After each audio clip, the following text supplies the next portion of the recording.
Hey, buddy. What's up? That is the cool ass dog.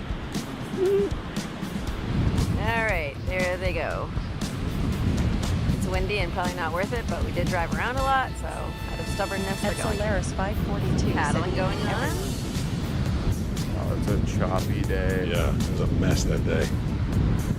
Yes, awesome. Woo! Nice, that was a good I drop. got it, guys. I got it. I didn't let you down. Good shot by Maggie. Good job, Banana. Oh, wow. Wow. That was good. I did Sick, not think you were in the sick right spot. drop. That's me. They drop all the time. Yeah, He's very gonna be good like, drop. Banana, did you get that one? I got You're it. stoked on that one. I got it. I have an idea. I should fly fish near the surface. I should fly fish near the surfers. I obviously didn't know that guy was out there on the shore that day, but that actually happened to us. Didn't that happen to us last weekend? Someone like set up fishing right in front of us? Yeah, it happens to me a lot. Really? For that reason, yeah. I don't understand the thinking there. Like, I'm just going to set up and throw my line out there, and there's two surfers in front of me. They just can't ever comprehend that a surfer might come all the way in and hit their line. That is one of my big fears, is not knowing. This is one of the many reasons I surf with you or someone, just to like let me know if I'm going to end up getting a hook through my calf, Right. because that would not be fun. No. What was it, like about a month ago, I got inadvertently too close to the pier, and I shot the pier. I did it on my belly. Just got way too close to it, and I was like, oh, I'm not going to get out of this, so I might as well go under it. That's kind of exciting. Heck yeah. Did you catch any of the show last night? I did. I tuned in for a little bit. As soon as I started, the light started flickering and went out on me. So, oh, really? I didn't see that. yeah, like right at the very beginning. I was like, of course, right at the beginning. We're just going to have like technical problems right off the start. Of course. But like How I it said, goes. the wild stuff happens every time we go live. Brooks is here. What up? Sam the chicken Everybody? is gone. Banana will be here because... Welcome to the Blind Surfer Show. Yeah, so Banana will be in a little bit. I'm here with Brooks. Your chat messages are welcome. We are on Twitch, we're on YouTube in horizontal and vertical. We are on Facebook, and we are on TikTok. What up, everybody? Anybody wants to send a chat message and make sure it gets read, that's a $3 or more super chat on YouTube. It'll get read right away. If you're on Twitch, that's 200 bits or more. And follow me on Twitch. That's at Pete Gustin. I broke the 400 mark last night, Brooks. Oh, nice. Got all the way up to... On what? Oh, on Twitch. On Twitch. Yeah, I got up to Heck 418 followers on Twitch. yeah. That's awesome. I said it last night. Like, it's kind of fun. A part of my brain is like, it shouldn't be fun starting over again, but for some reason, it is. It is. Like You having- I actually heard you say that last night, that you like doing new things. Yeah. Yeah. Oh, yeah. You said that verbatim. Yep, exactly. Even So, though I said I hate doing new things. well, I think that's part of the whole. It's part of the conversation I've been having in my comment section and through a video I posted over the weekend about getting your eyesight back. Like, I think the people that, if they are blind or visually impaired and they had the opportunity to get their eyesight back and they didn't take it, to me, that's a fear of doing new things. Right. Like, just saying that you're comfortable, like, I'm comfortable with the life that I've built. Like, yeah, but what's wrong with something new, something different? Right. I mean, like I said to you, I think, being bad at something is not fun for people. Yeah. And so I think that beginning stage of any new endeavor that you take on is going to be uncomfortable because you're a kook. But the fun thing about being bad is the next day you make progress. That's true. Like, I don't make daily, I can't tell the progress between one day of voice acting and the next, like maybe a little bit, but at a certain level, you just fine tweaking. But when you're learning something brand new, you see like big jumps every day. And I feel is like a good that's point. exciting. That is a good point. Yeah. But most people can't stick around for that leap, you Mm-hmm. know, or they get it and then they're like, oh yeah, now I know, Yeah. Well, that's a beginner's fallacy where you're a beginner for about 2 weeks. And then you're like, now I'm an expert because I figured it out. And like, no, man, you still got miles to go. Right. Well, it's like anything, even, not even a skill. It's like a knowledge base, right? Like you think you're a pro, very quickly, but you realize as you go into something that you really know nothing. Yep. The more you know, you realize the less you know. Exactly. Yeah. Are we stacked tonight on the vertical? You on the bottom and me on the top? We are. All right, looking sexy, one on top of the We other. really are. Oh, there was a speaking of looking sexy. I did a blind guy unboxing, filmed it last weekend. Hey, thank you for the follow on YouTube. And I don't know if this is gonna work. I had to put up a poll because I'm wearing something that was sent to me. It was actually sent to me by Sarah, and I just couldn't imagine what I looked like in this thing. Like usually the thumbnail, I'm like, I have a general idea of what it looks like, but this one I'm like, I have no idea. Let me see if I can even get to it. If I screen share and then you'll have to tell me if something comes. These are the 3 options that people were voting on. If it comes up on the screen, did something just come up? A nice kilt there. Okay, so that was option 1. Option 2 is me on the beach. I assume that one's up. Yep. And then the option 3 was me in my wetsuit, Wow. wearing it as well. Very cool. So there is a poll up right now because all 3 of them, to me, like I said in the poll, I'm like, to me, when the pictures are getting described to me, all I can picture is like schoolgirl fantasy. And that's not really what I wanted to go for. Yeah. But there's over 2,000 votes, and 73% of them say that I should go shirtless kilt on the beach. I think so. Which I feel like if Banana heard, she'd be like, "Are you kidding me? Put your clothes on."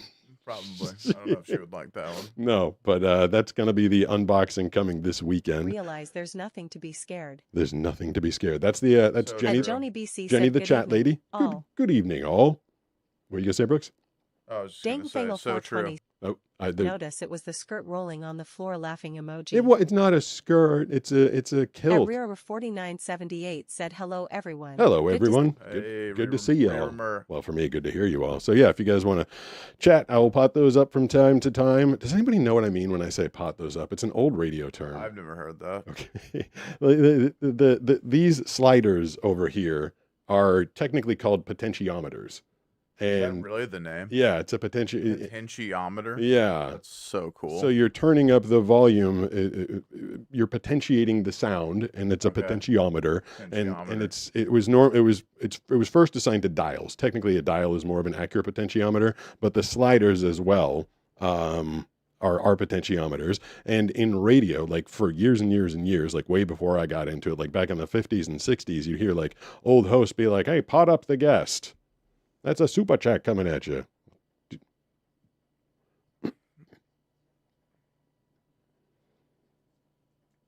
That's right. That was the skirt / kilt came from Sarah, and I took that down to the beach this weekend, got some reaction. So this Saturday at 10 a.m. Pacific, you'll see the full unboxing. And I was quite confused before I got to the beach and had some people explain to me what I was wearing. I literally thought someone was just dressing me up as a little schoolgirl, which I was feeling a little weird about. That, yeah. Yeah, that's not ideal. But yeah, so back in the day, they'd say, pot up the guest, and that just means turn up the potentiometer. So I constantly use that term because it's like how I grew up. I was like, I will pot up the chat lady, and I think people are like, what is he talking about with pot? But there you go. I've never heard that once before in my entire life. That is the explanation of what that means. Dangfangle420 said, "Nothing much, Brooks. I got my car back from the dealership and it actually runs." Nice. Good for you, man. If you're gonna pay for a car, you want it to run. You do. Unless you're Danny and then you just like turn it on or something. No, that's Trent. Trent just he just wants him to start up. Confused all I the know. time. Yeah. Yesterday I got double booked for a little while, and I had to do 2 sessions at the same time. Today was absolute insanity for me in the booth. Oh, really? Yesterday I got an hour's notice for booking a national commercial. Today I got 10 minutes notice, and I was already heavily booked doing other stuff. Oh. So, my office here, I've got 2 setups. I've got a full recording suite out here in the office, and I've got one in the booth. Yep. But I can only record when I'm in the booth. So what I did is I went into the booth with one microphone, then took the second microphone, ran a cable into the booth, turned both computers into live sessions at the same time, and potted down the one that I wasn't doing. So when you're doing a commercial read, you do a bunch of reads, ABCs, meaning 1, 2, 3 times you do the read, and then they listen back to it. And sometimes they put it in the mix and they, see how that is all flowing. And so while they were doing that, Then I'd pot up the other microphone and do the read. And I thought I was going to lose my mind or do like the wrong read for the wrong person at the wrong time. Cause like in one microphone, I was like, the world was in danger and only one man could save it. And the next one, the Padres hit me and they're like, get ready to join the Padres as they take on the Dodgers at America's #1 ballpark, Petco Park. Then I'm back over to the other one real quick. It's like, the danger is real and the world is in peril. Next one, back over again. Leonard Skinner, live this weekend. Tickets at livenation.com. Heck yeah. And I was literally doing that back and forth for about an hour and a half. And my heart was like, da-dum, da-dum, da-dum, da-dum, da-dum, da-dum. But I got through it. I don't know why it's so stressful. I've never had to do 2 sessions simultaneously before out of all my years. I mean, I've had ones back to back, but not literally. I was like double fisting. And I had like one microphone here and one microphone here and just kept going. I'm sure that's very emotionally jarring having to go back and forth like that. I think that's what it was. Just having to jump into, I say it with my job. I don't just voice one thing. Like I don't get into just news mode or just sports mode, or action or drama. Like I perform all different things throughout the day. And it is, I'm not a robot. I'm not AI. I can't just like summon up the drama read. Like I kind of got to get myself into that feeling. And it does. I feel like it kind of puts a toll or a tax on my body by the end of the day. Like just kind of going through all those emotions. Yeah, I always wondered about that with you. Is like having to conjure those emotions, if that's exhausting. It is. I mean, even the reads that are like, my wheelhouse, like sports, I'm doing a lot of NHL right now. Yeah. Even that, it's kind of second nature. The Bruins have been eliminated. The Sabres are moving on. It's the Stanley Cup playoffs. Like I can kind of do that mindlessly. But if I don't, put some oomph or power behind it, I feel like people can tell. So I kind of get myself amped up for that. And then, even then, like, then I got to do like the smiley read. For a lot of the other reads, and yeah, it definitely takes. By the end of the day, I have no clothes on, just a pair of shorts. I'm like all hot and sweaty and kind of worn out, and I just need to go. And I remember I was doing this, full time. I think it was the year 2002 or something, and the girl I was dating wasn't working. And so she'd just kind of sit at home all day and wait for me to come home. I think you dated a girl like this who doesn't have anything to do except for you. Yes. And I used to perform at a radio station, and it was kind of all day, same thing, like read after read after read after read. And I'd get home and she'd be like, what do you want to do? Like, what do you, because finally, like, she was like a puppy, like, the puppy greets you at the door. It's like, hi, I haven't seen you all day. And she literally she was just like watching bad TV all day or something, or, eating cereal and, I don't know, listening to a book. Go back to that in a second. It's a super chat. Pence. What currency is That's GBP, Great British Pounds.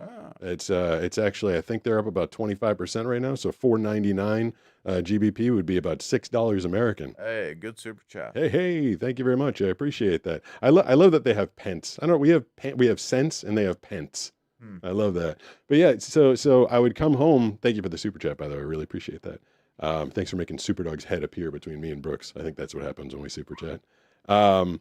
Yeah, and she's immediately like, what do you want to do? Where do you want to go? What do you want to talk about? Like some, and I literally told them like, I need like 30 minutes of like nothing, of like staring at a wall. Yep. You know what? Compressing it. Yeah, like you get that? Like I feel like you definitely do that with your.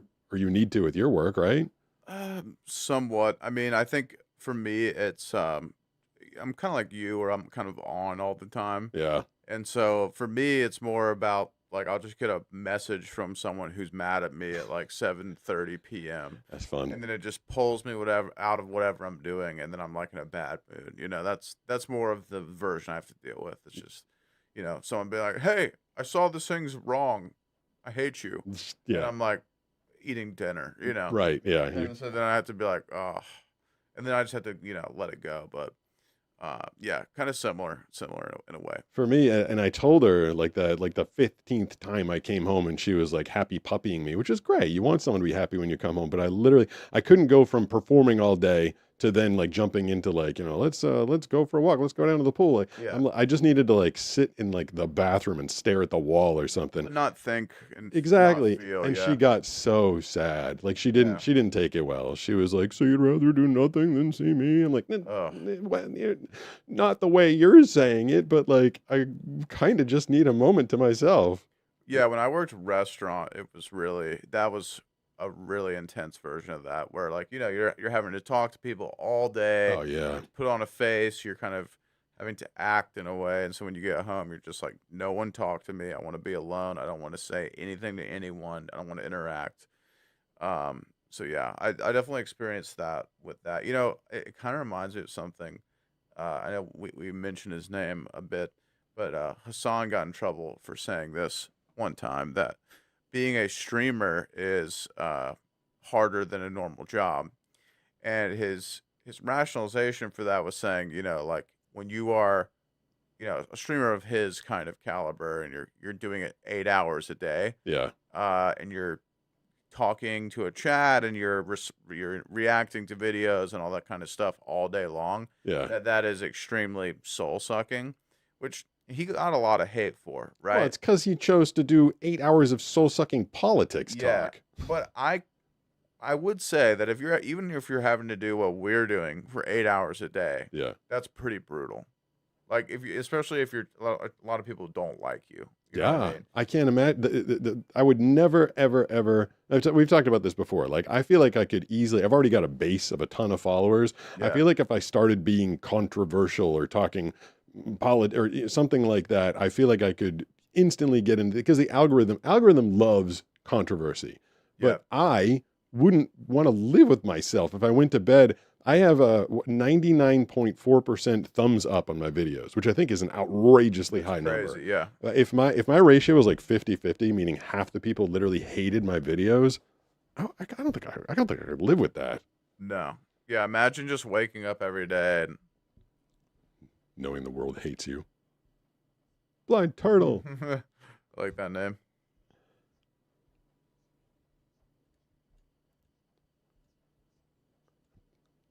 Thank you.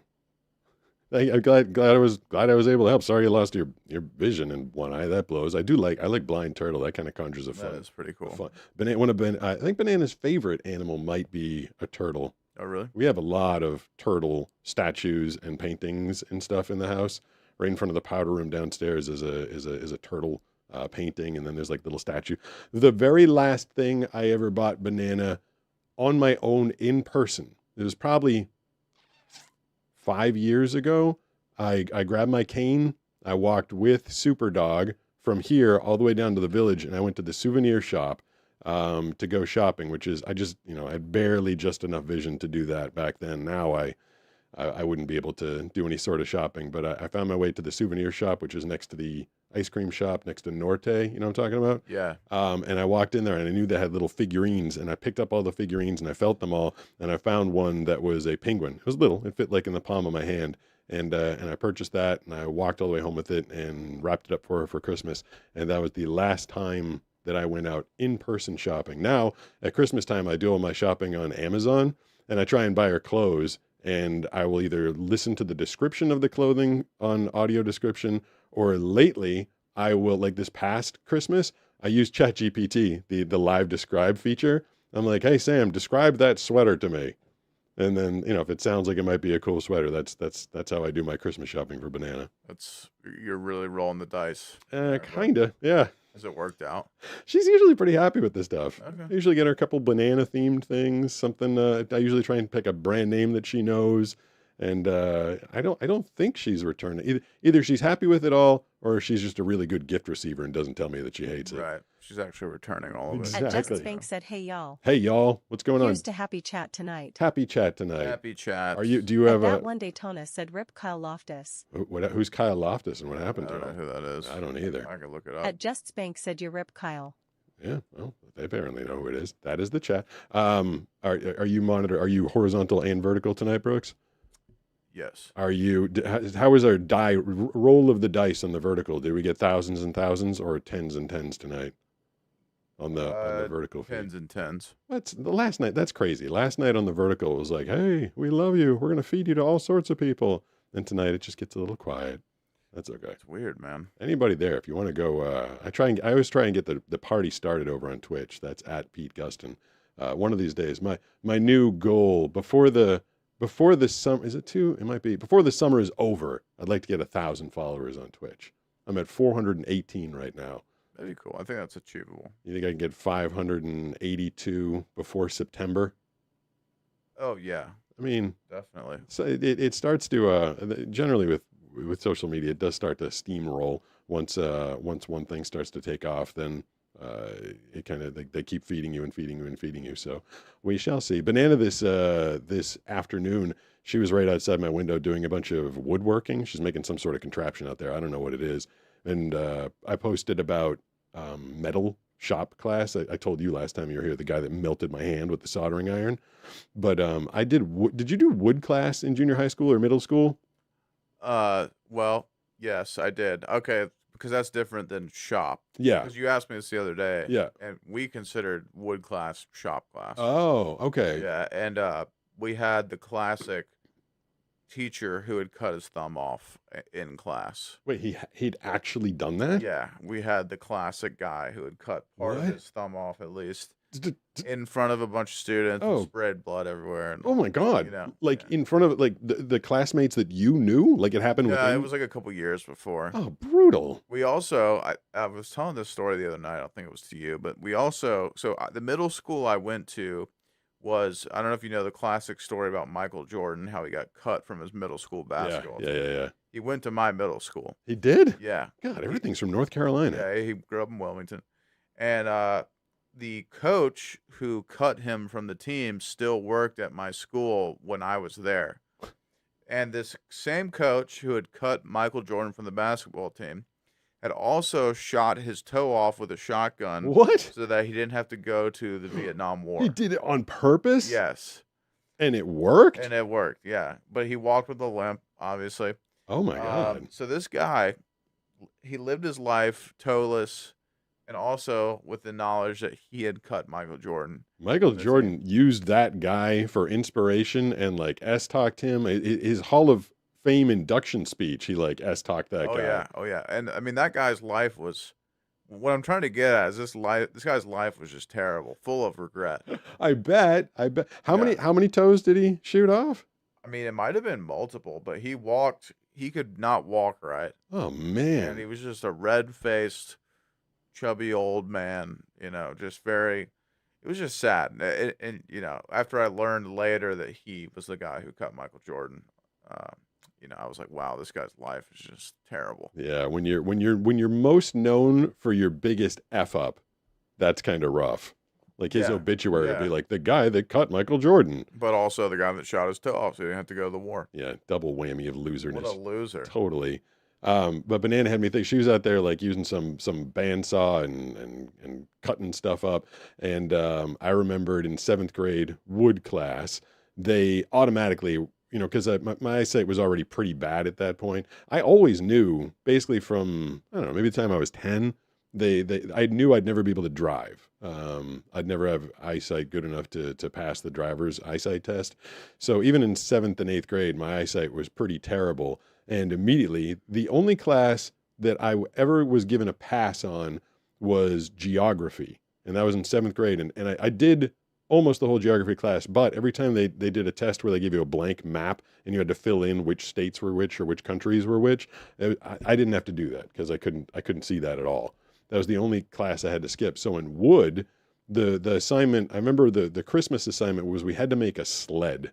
Did your school do this? I feel like tons of people had to make a little about this big, like a wooden sled. No, sleigh. we had to do our initials as bookends. That was what we did. That's kind of fun. Yeah. I did a sled, and I remember the runners for it. It had like curly cues at the end, and then like went up to a point. And so for everybody else in the class, they went in the what's it called, the lathe. Lathe. Yeah, they put the plank of wood in the lathe, and then they kind of cut the curly cue.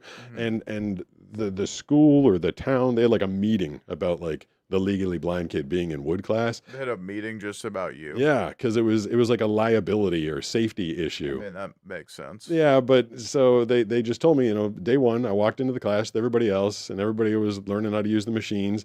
And then I was honestly kind of nervous. Like, I don't want to be sticking my fingers near a spinning blade. I was like, I can't really see where my fingers are. And the guy he hands me the wood teacher, Mr. McGonagall, I think his name was. Mr. Magoo. Basically, well, I was Mr. Magoo in this circumstance. And he handed me a hacksaw. And he's like, you're going to cut it by hand. Gnarly. So I traced out, I don't remember either he or I, with like thick Sharpie. I took my plank of wood and we traced out what I was going to cut. And I sat there day after day doing the hacksaw around the piece of wood, whereas everybody else just was like, and I'm done. But I got that thing done. Someone just asked, have you guys ever fought each other to see who's stronger? Pete is objectively stronger than me. And I could say that, but I would have an advantage because he couldn't see me throwing punches. So it really would depend. If it's like a wrestling match, I think Pete would probably take me. But if it's like striking, I would probably win. So yeah, you get that. You got the reach advantage by far. yeah, That's pretty funny. Thank you. I bet. 73 minus 2601 is that's calling pretty you. good. What was that? Oh, did that just? I think that just announced someone was calling us. The guy doesn't know who Pete. He says, "Who's Pete?"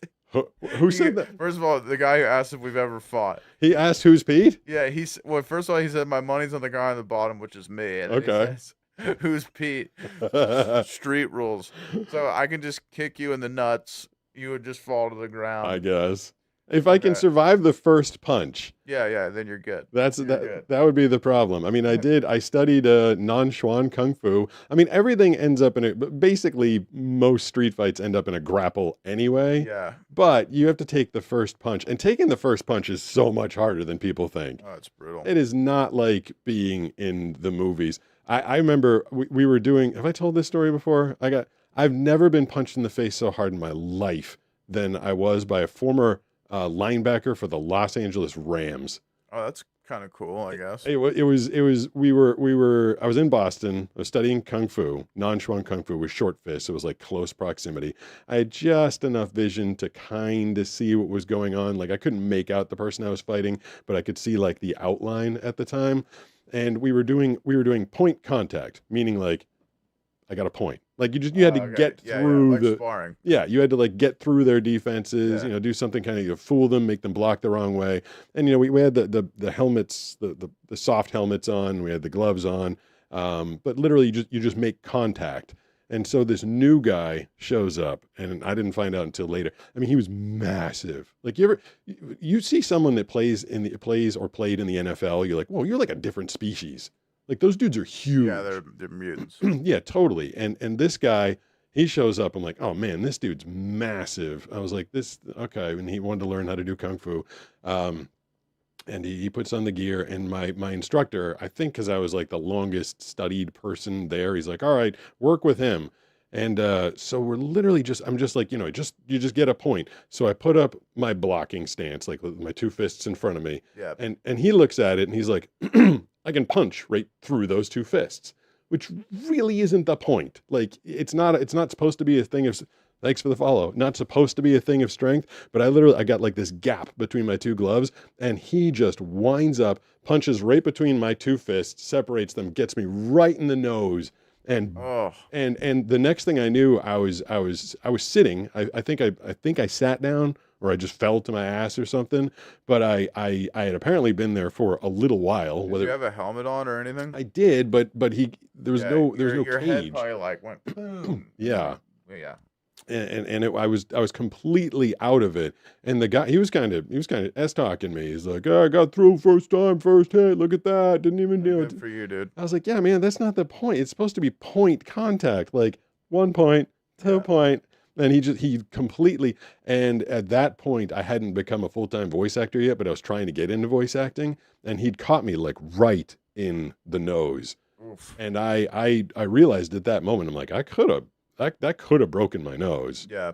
And That would have been bad. That would have been really bad. Yep. Like it would have been bad while it was healing, and also like who knows if it would have healed right. And actually, that was the point at which I was getting I was unfortunately coming to the realization that I wasn't going to be able to be doing kung fu the way I had for a long time. Like I couldn't see the punches coming. I just used to be. I was a very aggressive fighter. I'd just come in and go at people, which is really my only defense was my offense, and that was kind of the wake up call. Like getting punched in the face like that. I'm like, I don't need to be doing this. Yeah. Do you think we should do a check Pete's voicemail before Banana comes in? We can open up the actual phone lines. Yeah, that sounds good. I made a mistake of not using the bathroom before the show, so I'm gonna go. Okay. Quick. Let me. I will. While you're doing that. Yeah, I will get us over to that, and I'm gonna do a 3, 4, 5. Now it's time to check Pete's voicemail on the Blind Surfer Show. So this is a segment where if you guys call 760-517-6844 when the show is not on, the phone goes right to voicemail, and you can leave a message if you got something funny or interesting to say, if you've got some life advice that you need, anything at all. You can leave the message in the off hours of the show. If you wake up at 2 o'clock in the morning, you're like, I got a question I want to ask Pete. You can do that. And I got a friend that goes through them all. I will tell you this. He told me, and then I ended up listening to a bunch of them. People see the phone number and they want to get their voice on the air. And I'm telling you, we had about 75 people over the weekend that just asked, what's it like being blind? And like, I get that you see a blind guy that you can ask questions to, and you think that might be a good question, but I will tell you, that one has been covered. So try and come up with something a little bit different. Brooks is coming back from his bathroom break. You want me to wait before I fire the first one off there, Brooks? So you can hear it? Excuse me. Brooks has returned. And we first... let's see. Did I stack us again? Are we stacked in the vertical? Yep, we're good. All right. So the first check Pete's voicemail is as follows. Hi, Pete. When I went to college in about 2010, college was covered by my state if you had a qualifying disability in which blindness and visual impairment counted. Their whole focus was to make you a fully functioning taxpayer. I'm curious, when you went to college, did the state cover no. Your college? What was like the focus of state resources for the blind when you were going to college? Thank you. Have a great show. I did not go to a state college. I went to Boston University. God, every time someone brings up my college experience, I just have like terrible things to say about it. No, the state didn't give me any aid whatsoever. They and Boston University, you know, I had my choice. I wasn't a dummy. I had my choice of colleges to go to, and Boston University lured me with a small package of scholarships, and literally after the first semester, they revoked them all. Really? Yeah, and made That's me go crazy. At the time too. Boston University was more expensive than Harvard. You know, right across the river. It was an extraordinarily expensive school. Wow. And my parents were psyched. They're like, all right, I got like a leadership scholarship, and there was like 3 scholarships I had. And right after the first semester, they're like, yoink, yoink, yoink. And it's like, at that point, I probably should have packed up and gone to another school. But I was there. I was comfortable. I'd gotten my internship in radio, and I just kind of wanted to be done with it. So I got through college in 3.5 years, taking some extra summer classes. But they, the only benefit I've ever gotten, because I never enrolled in a lot of programs for blindness, but randomly, the state of Massachusetts, they found out I was blind, because I should take it back. I was enrolled with the Massachusetts Commission for the Blind. They gave me $500 off my property tax each year. Super random, just for being blind. Wow. And then when I bought a house, they put a sign at the end of the street that said blind crossing. Really? Yep. Wow. And it was kind of to this day, I don't have, it was kind of, you should have asked if you could keep that sign. well, it was kind of a weird corner. You know, if it was a weird corner, and have you ever seen a blind crossing? Like, is there such a thing as a blind crossing? Like you might not see? I've actually seen a like hearing impaired or deaf crossing, I think, but never blind. I think it was specifically for me. And that's, I'm curious now, like when I left the neighborhood, did they take the sign down? And yeah, I should have Great kept question. it. Second one for Check Pete's voicemail. What is the biggest challenge you face being blind? and how have you overcome it? If you don't answer my question, that's totally cool. And if you do, thank you for your Wiping time. your butt, right? Keep uploading videos. And I just recently watched your It's a good short one. about how much money you make, which is where I got your number. Dude, I am so sorry you're not making more of your videos. I hope that changes. YouTube should pay you better. Nah, You have a good one. it's not going to change. Thank you for your time. YouTube doesn't pay, dude. No, they don't. That's just how it is. I guess quickly, the biggest challenge is just continuing to function in the. I never took a step back. Everything that I did before, I continued doing as a blind person. Like literally everything except for riding a bicycle. And you did more. You learned things as a blind guy. Yeah, I'm always constantly challenging myself to learn technology and improve things, take on different tasks. I mean, the hardest thing is just having to constantly do things differently. But I think technology, we're at a funny point in technology in the world right now. There's enough technology to help me out, to help me get things done, but there's not nearly enough technology to fix me. We're like right in between. I do wonder if at some point in the future, probably long after I'm dead, and I wonder if these videos are going to be still circulating. I wonder if some like 8-year-old kid's going to be watching and he's going to be like, why did that guy keep walking around being blind? Like, why didn't they fix it? Right. They just could have given him the super non-blind pill that we Yeah, have now. yeah, exactly. It's going to be a pill, just an injection, something like that. Right. And yeah, as for the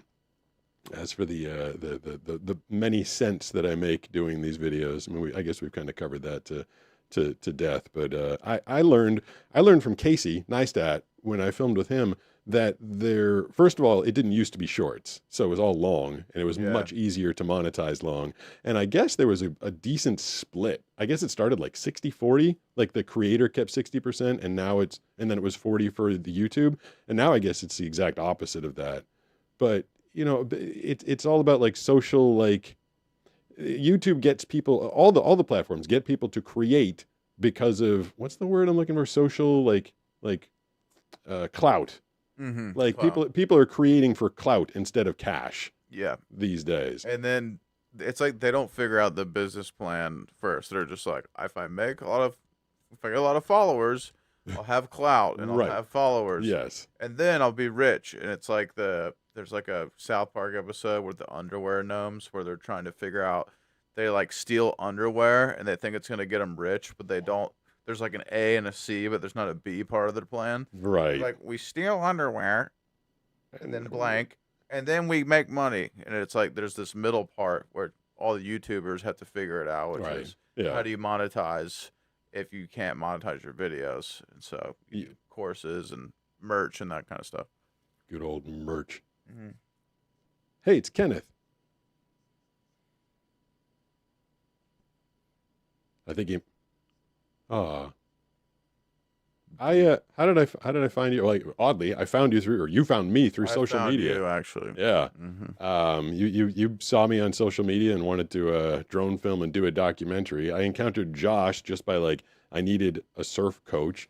Most of my friends, my older friends from when I was growing up, I met them in school. Banana, I met on Match.com, but that was, God, I could do a whole show on all the terrible Match.com dates I ever went on before I met Banana. I think it's almost a better question of how do you make a new friend, more than how do you like meet a new potential dating partner, right? Because a dating partner, you just go on a dating site, right? Yeah, yeah. You can't go on a friending site.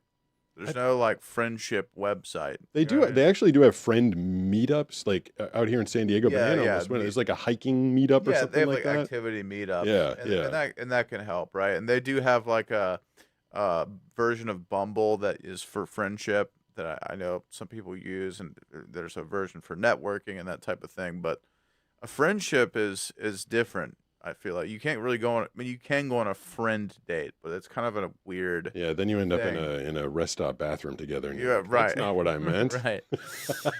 It's harder to find an actual good friend than it is a person to date these days. Probably. God, when I was on Match, I'll give you one. There was a girl who posted a picture. I got catfished big time. She posted a picture of her sister, and when she came to meet me, she was huge, and she was walking with the crutches that are attached to your wrists, and she was missing 2 front teeth. And the picture that I saw was this hot redhead, and the girl that showed up was not a hot redhead. And I didn't say anything immediately. And then she kind of brought it up. She's like, so, we're having a good time. We're having fun. She's like, something about the picture. And I was like, yeah, little different. And she's like, well, the picture I put up was my sister. I'm like, okay. That's way different. Yeah. And she's like, well, the thing is, everybody said I looked like my sister before I got in the motorcycle accident. I'm like, jeez. Okay. So she, like pulling the sympathy card. And I was like, well, how long ago was that? And she's like, 6 years ago. I'm like, okay. So she was using the current pictures of her sister because she used to look like her sister, but didn't look like her sister anymore. And I was like, I feel like that's unfair. Yeah. Like that's kind of the definition well, that's of just a literal catfish. Yeah. That's what you're doing. Yeah. So I went on a handful of dates. And I remember when I gave her a polite, like, good time. I tried to I didn't ghost her. That wasn't a thing at the time. I tried to let her down easy. And then I got 55 FU texts in a row. I'm like, all right, man, you're the one that was pulling the thing on me here. That's not cool. I've been catfished so many times. It's ridiculous. Oh, Banana's asking if it's cool if she does not make it in. Yeah, she doesn't have to make it. Are we asking the audience? Yeah, to your audience, are you going to be demanding banana? Can we do a poll? Yeah, a poll of do you guys want banana? I can text her. I mean, I'm not going to force her to come in. You definitely don't have to come in if you don't want to, period. We're just yapping to the people here. Yeah. Insert you definitely don't have to come in if you don't want to. We're just yapping to the people here. Yeah. Messages. Sounds like it. Send messages. Send. Sounds like that translated pretty well. Yeah, there was so many of those kind of dates that just went poorly. I forget where we were on the second one or third one. I might be replaying. Why is my memory trash, but yours is amazing? Oh, memory. He says, why is my memory trash, but yours is amazing? I did not pick up on that. Yeah. What am I hearing? Right. Why is my memory trash, but yours is amazing? And my eyesight is absolutely beautiful. And yours isn't. Beautiful. Yeah. His eyesight is absolutely beautiful, but mine isn't. Here's a question. I feel like a lot of times when people let's see what Banana says about not coming in. She has had a bit of a head cold lately, so if she came in, she might be doing a little. And we don't want you guys to get the wrong idea. She's just got a head cold. That's all. So a lot of times when people that don't know me that well, they find out that I've got a good memory.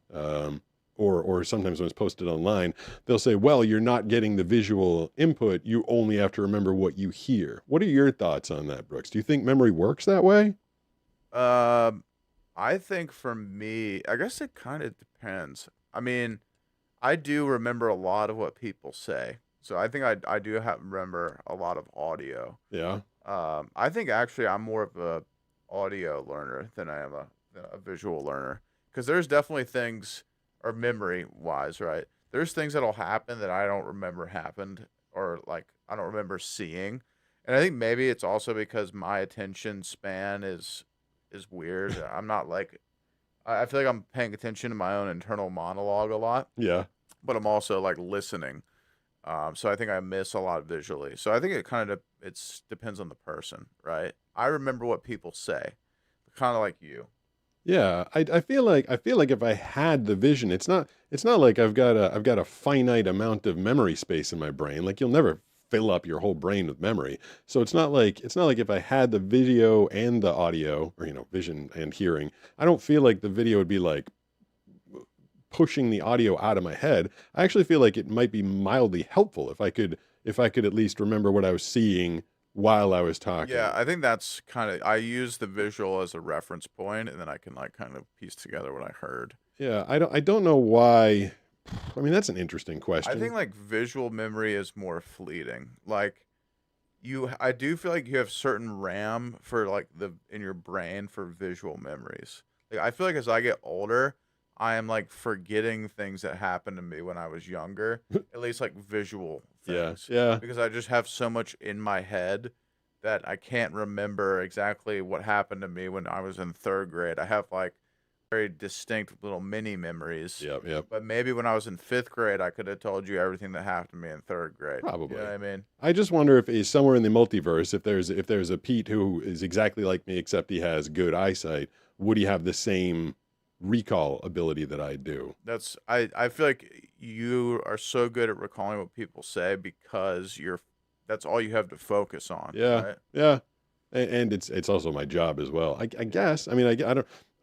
I'd like to think that maybe I'd have at least a slightly above average memory, even if I could see. Yeah, you probably would. But the fact that it's been honed and worked on, although I don't remember everything. I try and remember like there's a tripod. There's a tripod next to the tripod over there. Yeah. It has a backup light on top of it because last night the lights burned out on me. I reminded myself like 6 times today. I'm like, remember there's a second tripod. Remember there's a I kept kicking the damn thing. I'm like, damn it, remember there's a second tripod.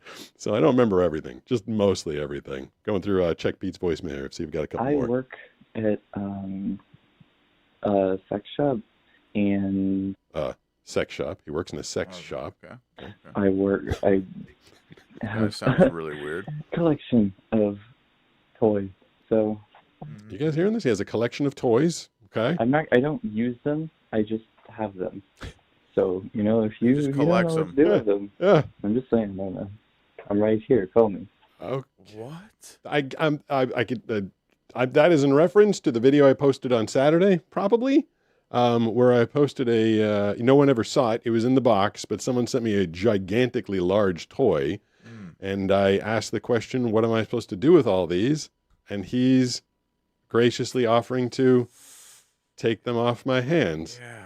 Okay. I like how he says, "I don't use them. I just collect them." You can't. I mean, maybe. I mean, I'm sure there's resale value on some of those things. No. How it would have to be in the Depending on, what year the model is. No, because what if it was used? Nobody wants a. Well, I'm saying maybe if it's in the box, maybe he doesn't open it. Are they collectibles? Maybe he's got the 1982 Ron Jeremy model that has never been opened, and it's worth like $300,000. Is it okay? I mean, I don't know, dude. I'm just speculating. Can you imagine like being that guy though, and he's got a collection of those things, and he goes on a date and somehow convinces the girl to come back, and she walks in and sees that? I mean, dude, it might be awesome for her.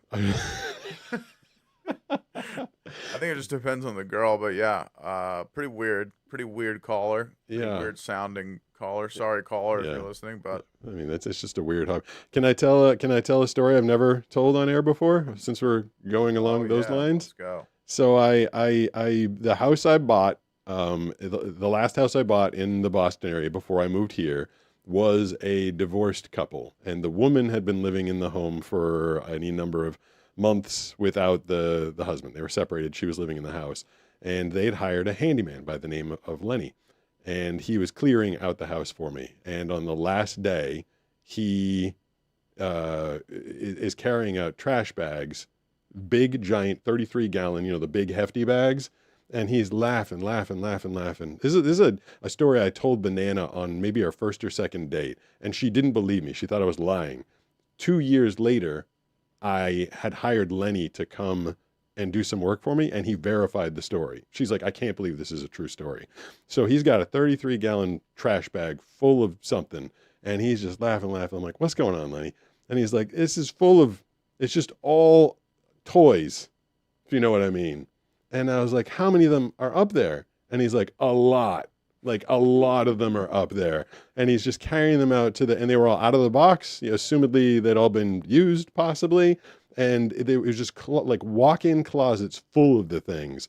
And I found out through the grapevine that the woman during the divorce was instructed that she was allowed to use the husband's credit card until the divorce was finalized, and she was basically sticking it to him by making him buy her an obscene amount of toys. So she was using his money to buy toys for herself. And there had been so many of them. And I'm talking thousands, that I got Superdog 3 years after moving into the house. And he would come into the house with them in his mouth. And I'm like, where are you getting these? Like, please stop bringing them into the house. Apparently their dog, because they had a dog, had been burying a bunch of them in the backyard. So for about a year and a half after I got Puppy Superdog, he kept walking into the house, day after day, just carrying it. He's like, here's another one. Here's another one. Here's a giant pink one. Here's a vibrating black one. Here's a one that's got 2 ends to it. And I'm like, oh my God. The woman had to have bought thousands of them and just for some reason decided to leave them in my house for me. Well, from what I'm reading, Pete, they actually can be extremely valuable. But they were used. I'm sure they were You used. can just sanitize it, Well, There's one called the Pearl Royale. yeah. That's worth $1.8 million. Oh, what? What does it do? Designed by Australian jeweler Colin Byrne, this is considered the most expensive sex toy in the world. It's made of pure platinum encrusted with 70 carats of white diamonds, rare pink diamonds, AAA blue sapphires, South Sea pearl. Ooh, South Sea And pearls. then we got the Victor Phantasm. Yeah. The Neil Pleasure Seed. Okay.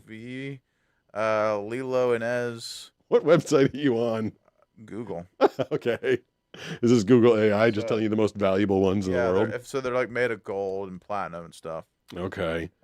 There's a Forbes article on it. Yeah. So, there's a collector scene out there. I guess I missed out on that. I just had Lenny take them all and take them to the dump. At You least could have been even more, wealthy. could have been 100,000 and make my money that way. Yeah, you could have replaced your YouTube. Oh, never would have gotten involved in YouTube if I just sold all those on eBay. All of them, yeah. Or eGay, which is a website. Is it really? It was at a certain time. I was trying to buy accessories for a bicycle I was building, and I was in my office. Sounds about right. And I tried to type in. This is 2000. Man, like 2008 or 9 or something like that. And I quickly tried to type in eBay. And as I typed it, this older woman that I worked with, she had to be like 60 something. She was basically like a librarian, nice lady. Her name was Katie. She opens the door to my booth, soundproof booth. I'm working there by myself. I type in eBay and the door opens and I immediately spin around. I have this conversation with Katie and the conversation's awkward, stilted, weird. Like she can't get her thoughts together. And I'm like, all right, that was weird because we usually have a good rapport. And then I turn around to the computer and I look and I typed in e-gay. And there was a picture of 2 dudes just like totally like going. No. Oh yeah, like totally no. going. And like that was just, I typed it in and spun around. So literally she just walks in and there I am with e-gay up on the screen. And she's like, okay. Anyway, are you going to have those spots ready for us today? And then I never corrected her. I just, it would have been. Yeah, it's a weird conversation. Yeah. Like, remember that website that was up on my screen that time? That was an accident. And she'd be like, yeah, of course it was. Of course it was. Here's another I got another inappropriate. I'm full of inappropriate stories tonight. Same radio station, same soundproof booth I'm working in. We were doing a comedy bit. I used to do a lot of comedy bits. Anybody listening or watching that might remember me from my days at WEEI. We had to do some sort of a adult content. We needed sounds of a woman moaning for an audio bit. It was funny. It was like, Saturday Night Live type thing. But I needed to get sounds of a woman moaning, and I did not want to ask anybody in the office to come in and do it for me. Like I didn't want the sales girl to come and be like, I couldn't ask that. Yeah. So I surreptitiously tried to just go to, one of the adult websites and it was blocked, obviously like, yeah, your work. Yeah. I'm on a work computer and I go and tell the host of the radio station, I was like, hey, I can't get the woman moaning for this thing. And I was like, unless we want to ask a sales girl. And he's like, no, don't ask a sales girl. He's like, ask Sid, who was our IT director at the time, if he can give you access to one of those websites.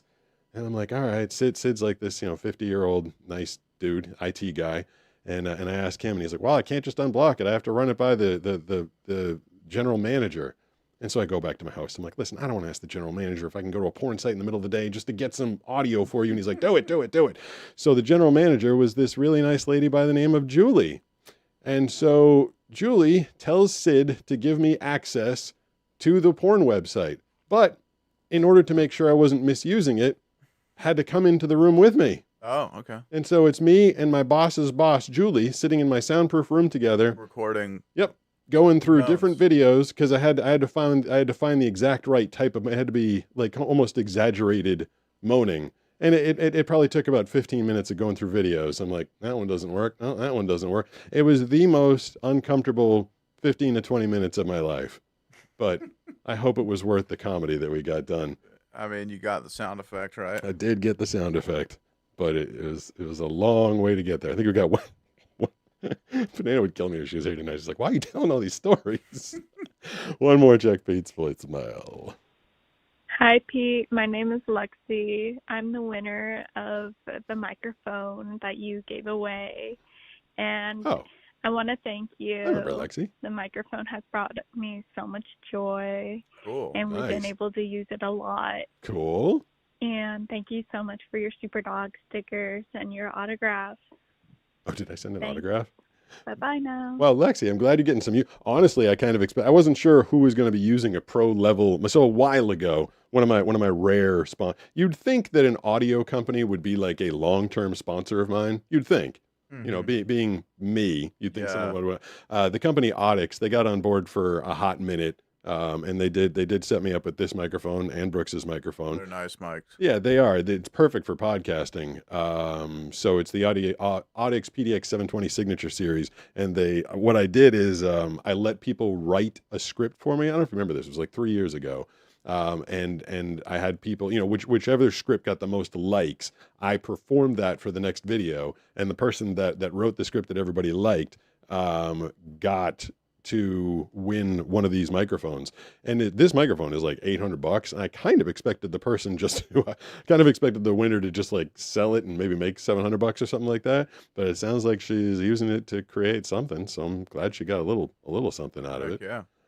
So glad you got some use out of that, Lexi. See if I went back to. Lol. Oh, is there anybody kicking around in the chat this evening there, Brooks? Yeah. Dangfangle420 said me too, Warrior. LOL. It would have been really funny. Jeez, I'm telling all these stories about Inappropriate. Dangfangle420 said glad to have you, Angel. Smiley face. Wait, isn't he Angel? Is he telling himself he's I'm having himself? Let me check in on what he's talking Yeah, about. he's, glad to have you, Angel. Angel 3 fries. Oh, there's a couple of angels going on. Yeah. Do you want 7 people in Twitch? What up? Did you say welcome Twitchers? Seven people in Twitch? Yeah. What's up, Twitch people? Anybody wants to head on over there? It's at Pete Gustin. Even if you've never been before, just go over there. Give me a follow. I'd appreciate it. Did I just accidentally close the? I might have closed. I was going to see if I haven't put the phone number up, so there's none there. But I might have pressed the wrong button and killed the whole Zoom system tonight. Do you want to do a catch a wave with Pete? We played at the beginning, but not many people see the very beginning of the show. Of course. All right, so now it's time to catch a wave with Pete. This is a day Banana was out filming. Let's see if I can do the screen share. And I was filming, I think in this one, you and I catch a wave together. I catch something super late, and then Banana yells at a guy fly fishing in front of us, if memory serves. Kenneth VD says for $2, I don't really like people's usernames. Well, like in yours general? Yours has VD in it, so I don't know what to tell you. Yeah. All right, well. I don't like long usernames because when I'm listening to text to speech, it reads the whole username to me, and when it's like a million characters, I'm like, all right, let's get to the message already. Thievery Thingus. Yeah, Thievery Thingus, and who none of the geese have been around anymore. Yeah, they kind of the flock flew south. The flock flew the coop. Yeah. YouTube said please try and keep your. It was just the people that were calling. I needed them to be 18 plus, but maybe they were only here because they just wanted to hear their voices on the air. It's true. All right, here is. Do I have the screen share going up as split screen over there? Yes. All right, here's the surf session. Hey, buddy. What's up? That is a cool ass dog. All right, there they go. It's windy and probably not worth it, but we did drive around a lot, so out of stubbornness, they're going in. Paddling going on. So windy. Yeah. Little Pete and Brooks party wave. Is that us together on that wave? Yeah. You always get in before me. Am I just in a bad spot, or are you just better? I was also on the foamy, which there's a lot more volume there. Yeah. It allows you to get in pretty early. I got in, if I remember, I got in pretty late. Yeah, this one really late. And I was kind of nervous because I could tell that you'd gotten up. Like, you just tell. And then I was like, I don't want to nosedive and have him get in. So am I in yet or no? Yep. Okay. That's awesome. Awesome. Woo. I got it, guys. I got it. Good job, Banana. Down. Yep. Really good drop here. Wow. Ooh, That nice was bottom good. I turn. did not think you were in the right spot. Right up into it. You Dude, just like, milk Nick, it. Did you get that one? Oh, yeah. All the I got way it, in. dude. I got it. I have an idea. I should fly fish near the surface. I like when Banana does the voices of the goofballs on the beach. I got an idea. Remember, there was one day, she got some film one day of some dude, like 20-something-year-old guy. He was just picking up rocks and angrily, like, smashing them against other rocks. I do remember that. And there were, like, kids around, and she's like, what are you doing? Like, rock pieces are shooting off in every... And she said he looked, like, mildly psychotic, and he was just, like, smashing rocks on the ground. I wonder if that was at Oceanside. If you're at Oceanside, they might be psychotic. We've run into some. I mean, if that was his hobby, he's like, I'm going to go to the beach and smash rocks. I mean, I guess maybe the guy just needed to get his aggression out, and I guess that's a decent way to do it. I remember the guy. There's a video of me using a whip, like a bull whip, and this dude, just for giggles, would go to the beach on like Saturday morning at 8 o'clock and whip stuff. Did you ever see that video? No. There I don't was. know if I've seen that one. Whipping is it's not like. It's not the hardest thing in the world, but it definitely takes a minute to get used to.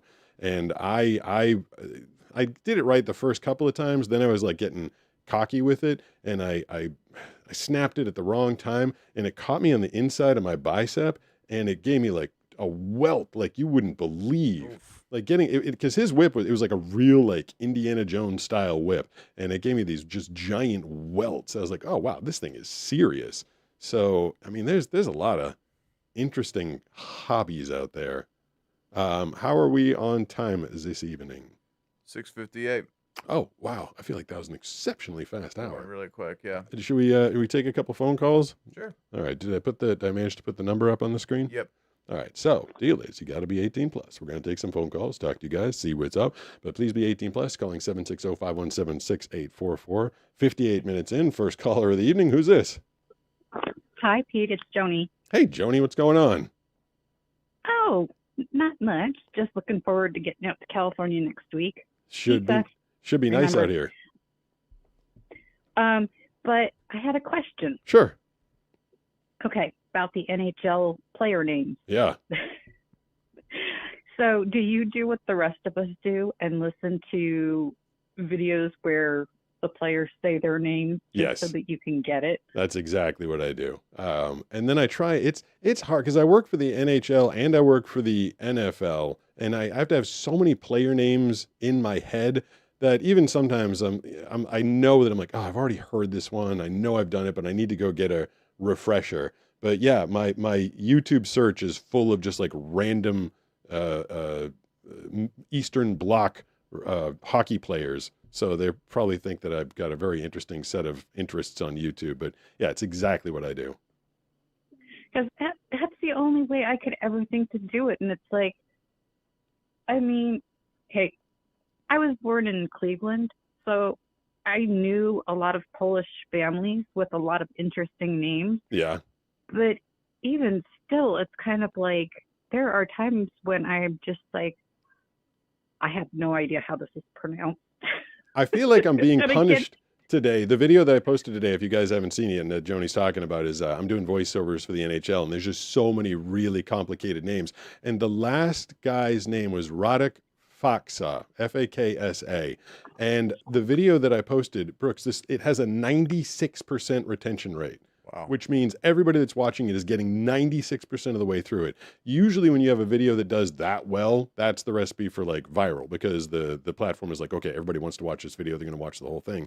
This video is getting truncated, blacklisted, shadow banned, whatever you want to call it. It's only got like 4,000 views. And I think they think I dropped an F-bomb at the end of the video, but the guy's name is Faksa. I don't know how else to say it. That's funny. So that video might not be getting out there if you haven't seen it. You can check out my latest video on TikTok and YouTube. It says, working for the NHL is tough. Well, thank you for answering that, and I will let you go on to the next call. Thanks, Joni. Good to hear from you. We are going to take a couple of phone calls this evening. I went all of last night, didn't take any phone calls, had a lot to say, got grumpy. I always wondered, I'll get to this in a second. I'll get to it in a second. We'll take a couple phone calls because I just put someone on hold. 760-517-6844. Who's this? Hello. Hey. Hey. How are you? Good It's evening. Sarah. What's going on, Sarah? I'm doing good. Just popping in Don't hang up on me. I'm not just popping in to say hi. Okay. I was either going to answer a science question someone asked from the live show yesterday, Okay. or I could give you a quick ER story. Dealer's Up to choice. you. What do you think, Brooks? Answer science or quick ER story? Science. Science. Okay.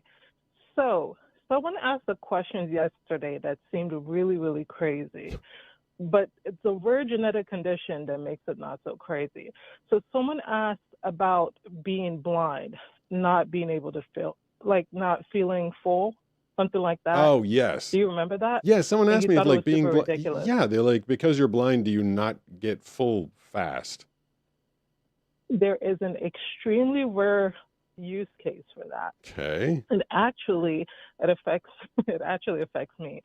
So I have a really, really rare gene mutation that affects my eyes, but almost everybody with this eye condition is almost always obese. And the reason is it affects the cilia throughout your body. And it affects your eyes, which makes your eyes not work as well. Yeah. But it also affects your pituitary gland, and it's less receptive to like ghrelin, LHRH, the hormones that are put out by the stomach when it's stretched out. Oh. So wow. there's an extremely, extremely rare use case to where that's possible. And it's so rare that it doesn't happen day. So it was just kind of crazy to me. I'm like, it sounds like a really stupid question, but there's an extremely rare genetic use case. There's where no that's way that applicable. person knew that. They were just asking a dumb question, I and it don't think happened. so. I don't think to have some They're fun just science asking a behind dumb it. question. I mean, But my nurse brain was like, I got an answer for you. because what do they say? The old expression, like my eyes are bigger than my stomach. It's when you put too much plate on your food for Thanksgiving and you can't eat it all. I mean, I guess, I don't know. People's brains, I feel like I break everybody's brain when they see me online, especially when I'm doing anything. They're like, but he's blind. And then they blurt out the first random question that comes in their head. And that person's was, do I not get full fast? Because, I mean, I guess their thinking was, because there's no way they knew about that condition. Their thinking was, because I can't see what I'm eating, am I comprehending how much I'm taking in? I feel like that's what they were asking. I'm pretty sure. And Pete, I'm not trying to give you too much of a compliment, but there's something I heard recently. I think it applies to you. And it's that the burden of intelligent people is thinking that other people as intelligent as they are. And that's just the So burden true. that intelligent people bear. Yeah. And the vast majority of the general public, it just isn't that smart. I worked with the public for a long time, and when you just realize that not everybody just thinks that deep and is working with a full deck of cards, it just makes you easier to deal with the general public. Oh, I know that yeah. sounds terrible to say, but No, you're absolutely that's the only right. way you don't go crazy Sir, working with the general public. yeah, I mean, exact. Thank you for the call and thank you for the gift. Everybody's All gonna have to tune in on Saturday to see my reaction to the gift. I appreciate that, Sarah. Have a good rest No of the worries. evening. Have a great evening. Thanks. Bye-bye. That's a funny thing that she's talking, because I've never I did one summer working as a short order chef when I was like 16 or 17 years old, but I was in the back. I didn't have to deal with the public. So Yeah. this is kind of interesting. And I've always worked in radio, in a booth by myself. I've been a solitary worker for most of my life, like writing novels, pretty solitary. Even when I was doing stand-up or being in a band, like I didn't interact with a lot of people. I did my act, I got out of there. My first exposure to large amounts of people was literally the comment section of social media. Like, you've worked in restaurants and you've had a bunch of different jobs where you're interacting with at least some people, right? Yeah, mostly in restaurant, and with my jobs now, it's like 1 to 5 people, right? Yeah. But Yeah. mostly in restaurant, that's when you interact with a lot of people in a short period of time. I kept losing my patience with people in the comment section. It was really like my first exposure to like large quantities of people, because like she said, I kept expecting people to think things through. And when they don't, I'm like, use your brain. But like, there's just massive amounts of people that, what do you think the ratio is, Brooks? People that refuse to use their brain, or people that use it and just come up short? It's a good question. I feel like it's like maybe 40, 60 people who refuse to use their brain. Actually, no, 60-40. Like, I think most people like just don't want to think too much about something because it's hard. Yeah. I feel like It takes effort. like, yeah, just you're going to sit down and walk yourself through it. Yeah. Which is just a more rewarding experience to begin with. Like when I encounter something I don't understand, like, how did that work? As opposed to just like blurting out, like, how did that work? But that might be a function of I actually think it might be a function of Google and AI. Because a long time ago, the learning process, when you wanted to learn something new in the 80s, you had to like do research, like actual research. And then, 90s, 2000s, when there was like regular internet, there was still some degree of research. Now people automatically, they encounter something that they don't know. It's, hey, ChatGPT, give me the answer. Yeah. And I feel like I'm the ChatGPT in this circumstance. People see my video and they're like, how did you manage to walk down the stairs without falling? I'm like, what? That's serious? Like, that's a real question? Yeah. I mean, you kind of are the ChatGPT of blind people. I probably shouldn't admit this, but I had to take a break. This sounds mean, I guess. I've temporarily, not for good, but I've unfollowed every other blind creator I used to follow. Okay. And so why is that? It is nothing necessarily against them, but I felt like my own comment section was driving me nuts. Yeah. And when I would come across their videos, more often than not, I mean, I've just posted a buttload of videos. I've done 1,300 videos, and I feel like I've kind of covered most of the topics. And I feel like a lot of the other blind content I was coming across was something that I've covered in the past. And their comments say, like, if they're responding to it was like upsetting me all over again. Like they were responding to people that were like asking stupid questions or justifying the way that they function. And also, I'm not going to say any names that you hear this before, like, you don't want to see how the sausage is made because it makes you not want to eat a sausage. I feel like some creators in this space are being more performative than they are informative, if you know what I mean. Like, I understand better than most what it's like to lose your vision and try and function in the world. And I watch some of the videos from some of the creators, and I'm like, you're so exaggerated. Like, that's not right. I try, if nothing else, I try and be real in my videos, to give people like a real experience or a real answer. And I feel like a lot of this stuff is a little performative just for the sake of making a video to please their sponsors. Totally. And I get that. I do. I get that. You're making a living. You're trying to get engaging content. You maybe want to create a little drama or like, something like that, but it's not real. And I can see through that sometimes. And it was just kind of like, I just need to get out of that space for a minute because it was kind of driving me nuts. Kenneth VD says, who was the blind channel that was on Tosh.0? Was that the kid that was clicking? Maybe. I wouldn't know. I don't know. What the heck was that guy's name? I can't remember. Yeah, the clicking guy. Probably. I can imagine Tosh.0 featuring that guy. Tommy Edison. Oh, Tommy Edison is another blind creator who was blind from birth. See, that's one I can't address that. There's so much that I draw on from my life of having seen that I use to function these days. Imagining things in my head, like I learned a lot of stuff that I still use today. But having been born without sight entirely, that seems kind of freaky. Like there's a sense out there that you don't know what it is. Like that kind of freaks me out. Yeah. So I can never speak to his perspective. I think I might still follow Tully. I might have forgotten. I don't even know if he posts anymore. We'll take you want to take one more and then sure. We'll head out to shit. I was talking about bands that are performing without their lead singer. Mm-hmm. Zach Sabbath is out there performing. Zach Wild is doing Black Sabbath. Oh yeah. I think I heard you talking. I was talking about that last night, and I just did another promo today for another one. Jimmy Buffett's band, the Coral Reefer Band, is out. Coral Reefer. Yeah, they're touring without Jimmy Buffett. Oh, what? Yeah, they're doing all of his classics. I read a promo for it today, and I was like, okay. So the Coral Reefer Band without Jimmy Buffett. Who's singing, I guess? I don't know. I wonder if they get an impersonator. I wonder if they got a Filipino guy to sound just like Jimmy Buffett, just like a Filipino Journey. That would be pretty interesting. 760-517-6844. Hello. Who's this? Oh, man. I mean, I get to blow someone up. That's kind of fun. Yeah, that's fun. So we'll blow up one more person for the evening. Boom. And then, I got to hit this button, get us back there. We'll try and take one more phone call. I just got New Jersey. We're going to take a phone call, talk to you guys. Coffee talk. 760-517-6844. We'll see if we got someone there. Hey, who's this? Oh, come on. Come on, people. I mean, I wasn't looking forward. Hey, oh, there we hey, go. Hey, hey, hey. Who's this? Hey. Anthony. Anthony, what's going on? Nothing much. I just called you to see if I could get on here real fast. My name's Anthony, and I have a brain injury, so I can't see out of my right eye, and I'm slower also.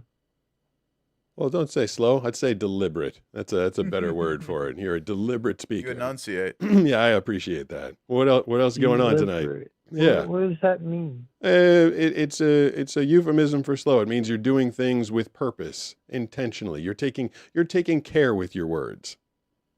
Oh, okay. Yeah, I am deliberate. Yeah, exactly. All right. I can't remember the question I had for you. That's okay. I mean, half the time I start taking a question, I go to answer it, and then someone messages me something, and I forget what I was saying. So, but we did a word of the day. I feel like that's an awesome way to end, because every day, Zen Moon Master, he gives the word of the day. Well, not every day. Monday, Wednesday, Friday, and Saturday, he gives us a word of the day. And for Anthony, the new word of the day was deliberate. So there you go. She's still there. I think we lost. Blind Anthony. Warrior Ooh. 822 You know what said, that well, reminded me I of mean, is did you ever watch Pee-wee's Playhouse? Oh, yeah. Remember they would do the word of the day? Oh, yeah. They'd be like, Yeah. Conky the robot used to do the word of the day. Yeah. And when someone said it, everybody would be, the Conky would rock back and forth. I think we need to establish that. The word of the day. Johnny Yeah. BC And if said anyone in excellent. the chat says it or anything, we all. Oh, God. We'll get some like strobe light effect in here. Yeah. I want to see if True anybody warrior. was kicking around in the chat before we head out. Sunrose 8 said, I mean, I would think they could, and it used to be a philosophical question until it got answered. This is me coming. This is what happens when I don't monitor the chat enough. I just come into random conversations and have no idea what's going on. There's a philosophical debate going on in the chat right now, or am I? Let me see. Am I a little bit behind on that one? No, there's nothing deep going on. All right. Well, we made it past 7 o'clock? We made it to 7:13. All right. I feel like that's pretty good. Banana decided she didn't want to torture us with her sniffles tonight. I can, what, is there anything I should do? Oh yeah. When we get out of here, give me about 5 minutes. I'll reset the phone line. It says 760-517-6844. I'll set it to voicemail. So if you guys have any questions or anything you want to ask, it's easier for me to float through a handful of calls on Checkbeat's voicemail than it is the regular phone calls. One of these days, Brooks, this show is going to be big and popular, and we're going to have a sponsor that's going to give us money, and we'll hire someone to be a screener. So we can make sure that everybody's, cool. so we can make sure everybody's like ready and there, and they have a topic and stuff.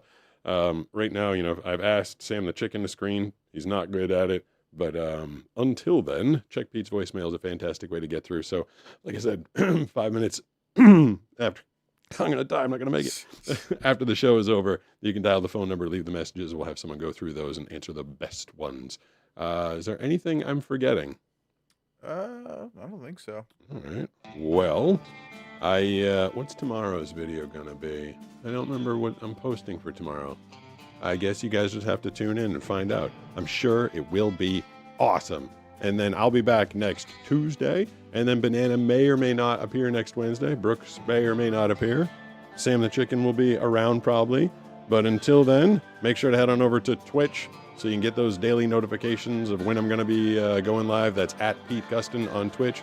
Let's the push for 1,000. I hope I get there someday.